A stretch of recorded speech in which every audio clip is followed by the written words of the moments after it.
My name's Chris McNeil. I live down here in Granville, Ohio. Spinning this backwards, last year we had just come off the Cleveland Cavaliers winning the NBA championship, right? Good vibes in the city. You had the Indians winning the AL pennant, and then we came to the Browns. And the Browns every single Sunday were disappointing people in Cleveland. Tongue-in-cheek, I put out there, I said, we should have a parade for this Browns team. Then somebody reached out to me on social media and said, for $25 and this piece of paper, you can actually have a parade. But I got the paperwork together, and last year we were going to have a parade. Now, of course, Christmas Eve of last year, I was at the game and we got our first win. And all the money at that time we raised, a little over $10,000 for the parade. All that money went to the Cleveland Food Bank. The Browns then, the following day, announced that they were going to match that sum, another $10,000.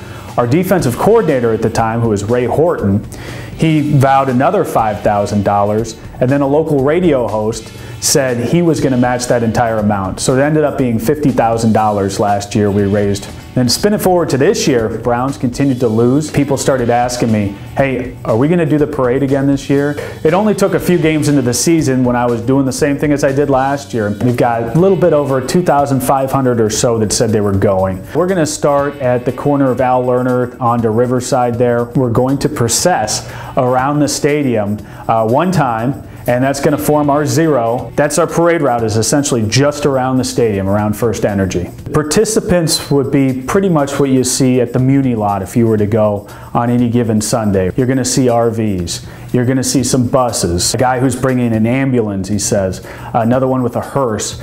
Cleveland is so passionate about the Cleveland Browns, and I knew that going in. And of course, I'm passionate about the Cleveland Browns. You have folks who kind of get what's going on, get the nuance of this, that hey, this is a parade, but it's not a celebration of not winning a game all year. It's us going out there, we're trying to have a little bit of fun, and then also give a shot across the bow to the front office, to the ownership of the Cleveland Browns, that hey, we're a passionate fan base, but what's going on right now, that's not our Cleveland Browns. And by the way, I completely understand this other side. People are saying, wait a second, this really looks like you're celebrating a losing season. This is a loser parade. This is a parade of people who don't understand what it's like to win. We should reserve that for things like the Cleveland Cavaliers winning a championship. I would love to be at one of those parades. But right now, the reality of the situation is we've got an ownership group and we got a front office that's not getting us in that direction. And I think they understand that we really want to change out there, and we're willing to go to such extremes as to throw a parade when a team disappoints us the most and really hits rock bottom to get that, you know, this has to change in Cleveland. We expect the real Cleveland Browns to come back and for us to be going to the stadium every Sunday and walking away happy as opposed to what we are right now.